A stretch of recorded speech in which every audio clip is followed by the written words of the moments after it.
Hello everybody, today I am going to sing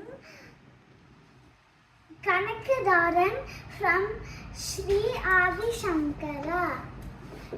Angam Hare Pulaka Bhushana Mashrayanti Bringanganeva Mukulabaranam Kamalam Angikrita Kila Vibhutira Pangalila Mangalyadastu Mama Mangala Devataya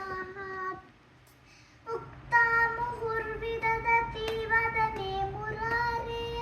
Prematrapa Pranihitani Gata Katani Maladvrishor Madhukariva Mahotpaleya Sameshriyam Dishatu Sagara Samdavaya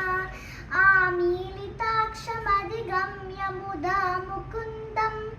Anandakandamanimeshamanangatantram Akekarastita Kaninika Pakshmasetam Bhutyai Bhaven Mama Pujanga Shayanganaya Bahvantare Madhujita Shrita Kaustubeya Haravaliva Harinilamayi Vibhati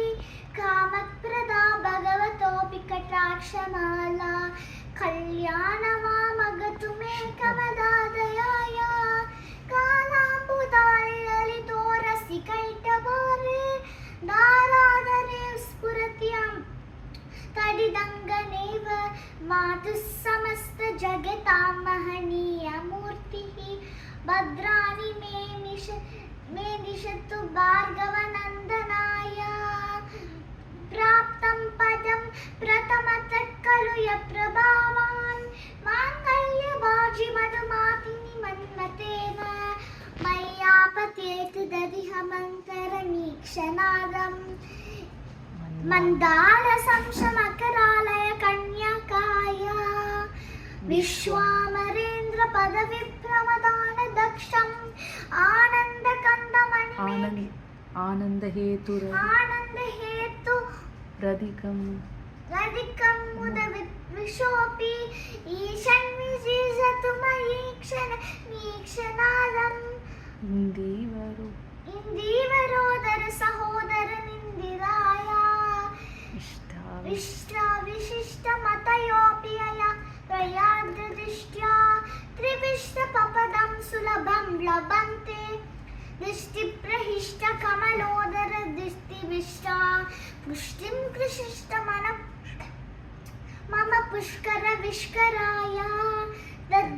ದದ್ಯಾದಯಾನುಪವನೋ ದ್ರವಿಣಾಬುಧಾರಾಂ ಅಸ್ಮಿನ್ನ ಕಿಂಚನ ವಿಹಂಗ ಶಿಶೌ ವಿಷನ್ಯೇ ದುಷ್ಕರ್ಮ ಕರ್ಮಮಪನೀಯ ಚಿರಾಯ ದೂರಂ Narayana ಪ್ರಣೇನಿ ನರನಾಯುವಾಂಗಃ ಗೀರ್ದೇವತೇತಿ ಗರುಡಧ್ವಜ ಸುಂದರೀತಿ ಶಾಕಂಬರೀತಿ ಶಶಿಶೇಖರ ವಲ್ಲಭೇಹಿ ಸೃಷ್ಟಿಸ್ಥಿತಿ ಪ್ರಲಯ ಪ್ರಲಯಕ್ಕೆ ಸಂಸ್ಥಿತಾಯೈ ತಸ್ಯೈ ನಮಸ್ತೆ ಭುವನೈಕ ಗುರೋಸ್ತರುಣ್ಯೈ ಶ್ರುತ್ಯೈ ನಮೋಸ್ತು ಪುರುಷೋತ್ತಮ ವಲ್ಲಭಾಯೈ ಶುಭಕರ್ಮ ಫಲ ಪ್ರಸುತ್ಯೈ ರತ್ಯೈ ನಮೋಸ್ತು ರಮಣೀಯ ಗುಣಾರ್ಣವಾಯೈ ಶಕ್ತ್ಯೈ ನಮೋಸ್ತು ಶತಪತ್ರ ನಿಕೇತನಾಯೈ ಪುಷ್ಟ್ಯೈ ನಮೋಸ್ತು ಪುರುಷೋತ್ತಮ ವಲ್ಲಭಾಯೈ ನಮೋಸ್ತು ನಾಳೀಕ ನಿಬಾನನಾಯೈ ನಮೋಸ್ತು ದುಗ್ಧೋದಧಿ ಜನ್ಮಭೂಮ್ಯೈ ನಮೋಸ್ತು ಸೋಮಾಮೃತ ಸೋದರಾಯೈ ನಮೋಸ್ತು ನಾರಾಯಣ ವಲ್ಲಭಾಯೈ ನಮೋಸ್ತು ಹೇಮಾಂಬುಜ ಪೀಠಿಕಾಯೈ ನಮೋಸ್ತು ಭೂಮಂಡಲ ನಾಯಿಕಾಯೈ ನಮೋಸ್ತು ದೇವಾದಿದಯಾಪರಾಯೈ ನಮೋಸ್ತು ಶಾಂಗಾಯುಧ ವಲ್ಲಭಾಯೈ ನಮೋಸ್ತು ದೇವ್ಯೈ ನಮೋಸ್ತು ದೇವಿ ಭೃಗುನಂದನಾಯೈ ನಮೋಸ್ತು ವಿಷ್ಣುರ್ಸಿದ್ಧಿಸಾಯೈ ನಮೋಸ್ತು ಲಕ್ಷ್ಮೀ ಕಮಲಾದಾಯೈ ನಮೋಸ್ತು दामोदर नमोस्तु दामोदर वल्लभायै नमोऽस्तु कान्त्यै नमोऽस्तु कान्त्यै कमले क्षणायै नमोऽस्तु भूत्यै भूत्यै भुवनप्रसूत्यै नमोऽस्तु देवादिदयापरायै देवादिप्रैरार्चितायै नमोऽस्तु शार्ङ्गायुधवल्लभायै सम्पत्कराणि सकलेन्द्रियनन्दनायै साम्राज्यदानविभवानि सरोरुहाक्षि